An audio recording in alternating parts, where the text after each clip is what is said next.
Le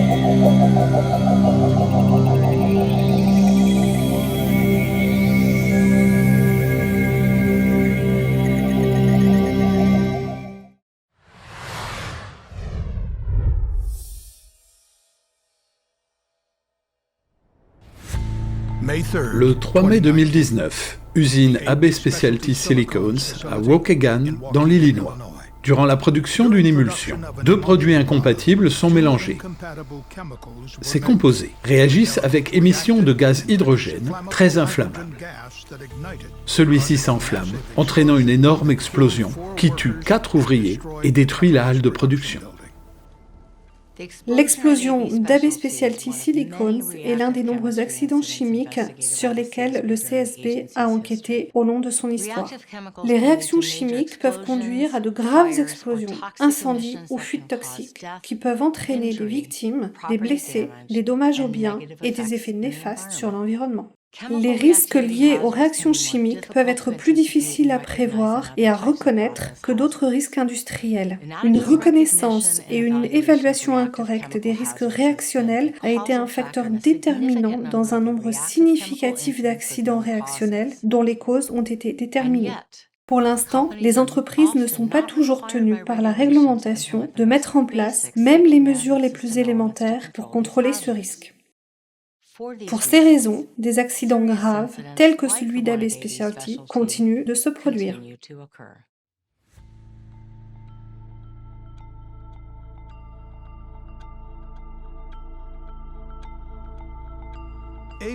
AB Specialty fabrique de nombreux produits à base de silicone pour un grand nombre d'usages, depuis l'hygiène corporelle jusqu'à l'étanchéité des toitures, distribués dans le monde entier. Un de ces produits est une émulsion appelée Andisyl EM652, qui est utilisée comme produit d'imperméabilisation. AB Specialty fabrique le EM652 au sein d'un process discontinu, dans une partie de l'usine appelée zone d'émulsification à plafond bas. Le 2 mai, les opérateurs du premier quart démarrent la production du premier lot d'un ensemble de 2 lots consécutifs de M652. Ils travaillent à partir d'un mode opératoire qui leur détaille les étapes du procédé. Pour le premier lot, les opérateurs préparèrent les réactifs nécessaires à la fabrication du EM652, y compris un polymère appelé Andisyl XL10. Ils suivirent ensuite les étapes indiquées dans le mode opératoire pour ajouter et mélanger manuellement les réactifs dans une cuve située dans la halle de fabrication. Les opérateurs prélevèrent ensuite 2 échantillons qu'ils confièrent au service de contrôle qualité. Dans ce cas, le service trouva que le pH des 2 échantillons du premier lot était trop bas et ordonna dans les 2 cas de remonter le pH du lot, en ajoutant une solution aqueuse de potasse à 10%.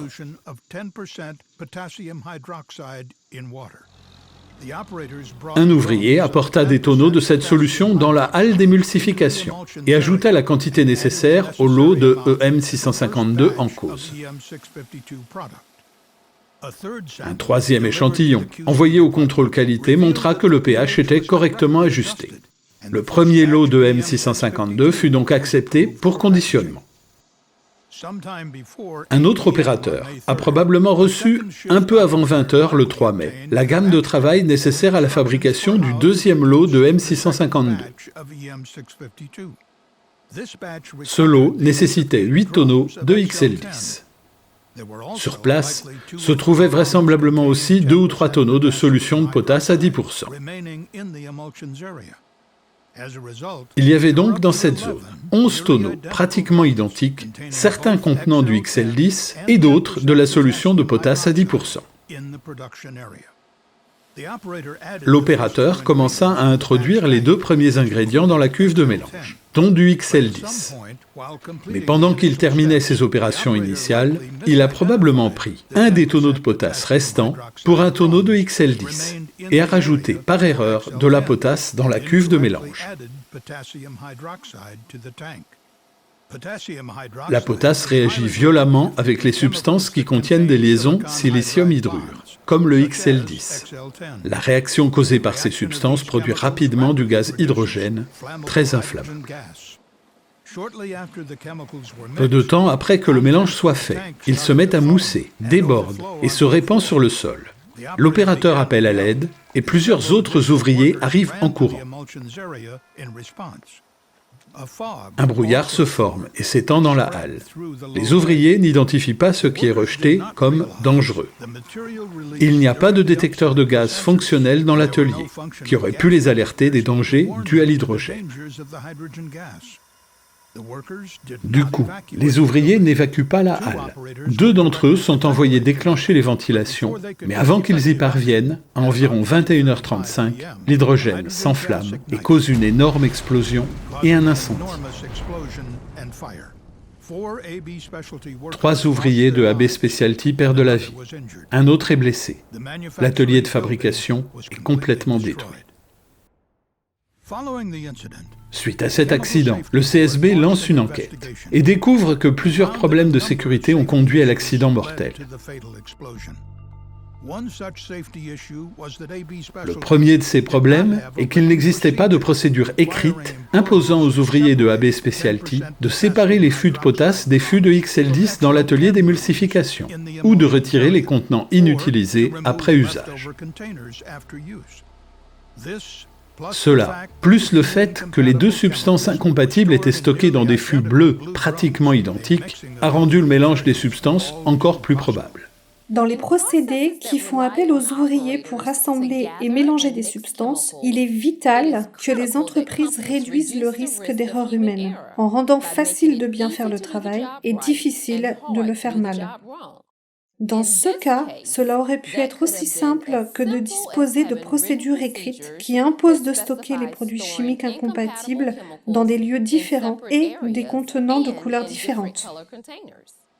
Le CSB a également conclu que la conception de l'équipement de mélange et de ventilation ont probablement contribué à augmenter la gravité de l'accident.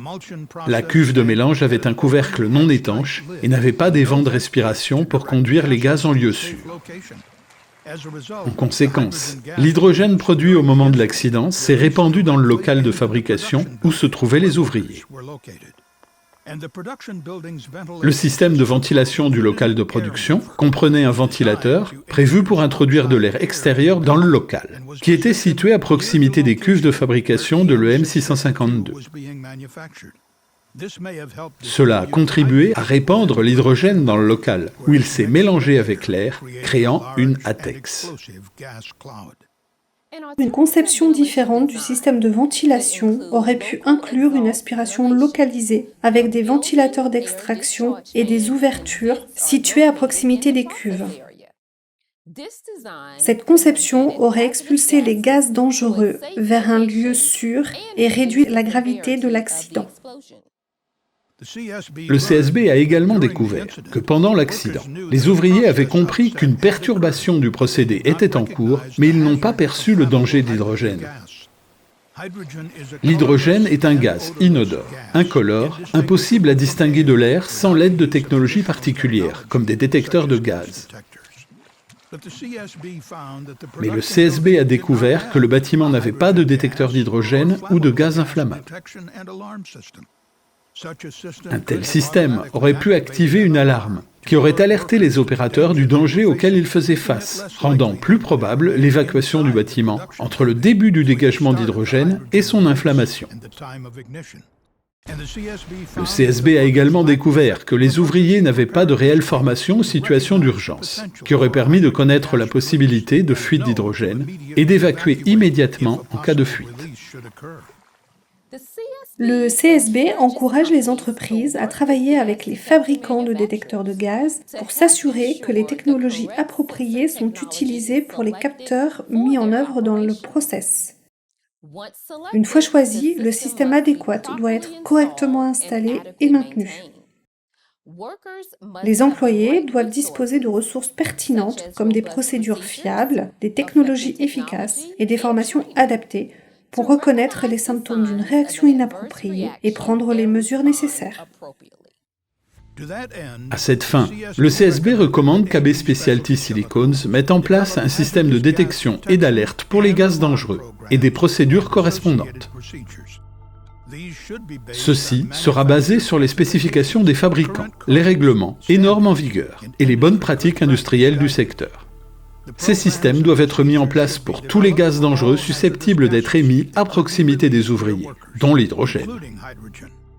Ils devront être correctement installés, étalonnés, inspectés, maintenus et conduits, et les formations correspondantes dispensées. Le CSB a établi que la plupart des problèmes de sécurité qui ont conduit à l'explosion auraient pu être identifiés si l'entreprise avait réalisé une véritable analyse de risque. Au lieu de cela, AB Specialty évaluait son process avec une méthode qu'ils appelaient Technical Service Request, qui évaluait un mélange de risques pour les affaires et pour la sécurité. Cette méthode n'avait pas été conçue pour évaluer les risques liés à une étape de process, ni pour mettre en place des barrières de sécurité. Dans la même usine, en 2014, un fût contenant de l'EM652 a explosé lors de l'introduction d'une canule de remplissage dans ce fût. L'opérateur concerné fut victime d'une perte d'audition temporaire. À la suite de cela, AB Specialty a conclu à une analyse de risque incomplète, qui parmi d'autres facteurs a contribué à l'accident. Mais malgré le constat que leur analyse de risque n'était pas adaptée, AB Specialty n'a pas mis en place les améliorations nécessaires, comme exiger l'évaluation systématique des risques liés au procédé. Cela démontre une faible culture du risque chez AB Specialty, qui n'accordait pas assez d'importance à un système de gestion de la sécurité efficace. Si AB Specialty avait institué un système de gestion de la sécurité, incluant la sécurité des procédés et une solide analyse des risques liés aux procédés, l'entreprise aurait pu identifier les risques importants liés à son fonctionnement. Par exemple, stockage de produits incompatibles dans des contenants identiques. Stockage de produits incompatibles à proximité les uns des autres. Conception défectueuse du système de ventilation et des réacteurs. Absence de système de détection de gaz. Préparation insuffisante aux situations d'urgence.